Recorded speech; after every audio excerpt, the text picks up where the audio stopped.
Hello, this is Senator Melisa Franzen with the weekly update. This week I have had two hearings on some of my bills, one in the Higher Ed Committee where we're tackling the issue of disclosure of student loans for students who are really taking on a lot more loans nowadays, an average of $30,000 for a student loan after graduation. So we're tackling the private loan sector with my bill in terms of making sure that the disclosures are appropriate for students to know what they're signing up for, what schedules they'll be subject to, and other items of importance when taking these loans out. So that bill was laid on the table, so it will receive further consideration, but we had a really good discussion about the importance of really having financial literacy when it comes to student loans. The second bill that I had this week was the Poison Control Center. As you know, Minnesota, you may know that Minnesota has a Poison Control Center, and it's mandated by our state law, but at the same time, we don't define how we fund it.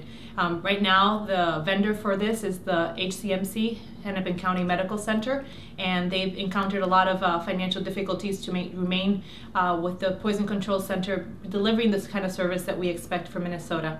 And it actually provides a lot of services for the entire state and region. So it's a gem in our state, and we certainly want to be able to support it. So I'm carrying the legislation to increase their funding so they're able to keep their national accreditation and be able to serve our state and our constituents even better.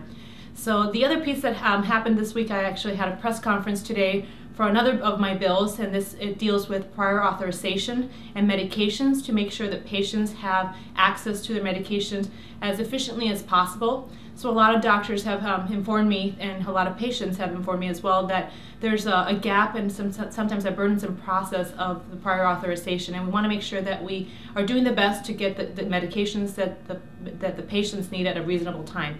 So this bill is working with all stakeholders, making sure that we are able to address some of the burdens and some of the lack of transparency in some cases.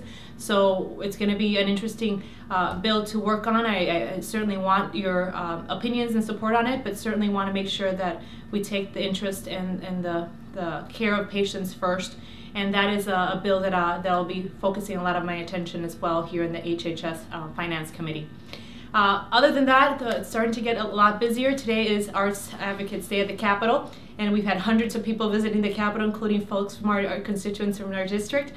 So which I take kudos to you for taking the time to come to the Capitol at a day which is really, really cold today, and still with a lot of construction issues here with the Capitol renovation. So thank you for coming, and we expect to see you here and around the district. Thank you.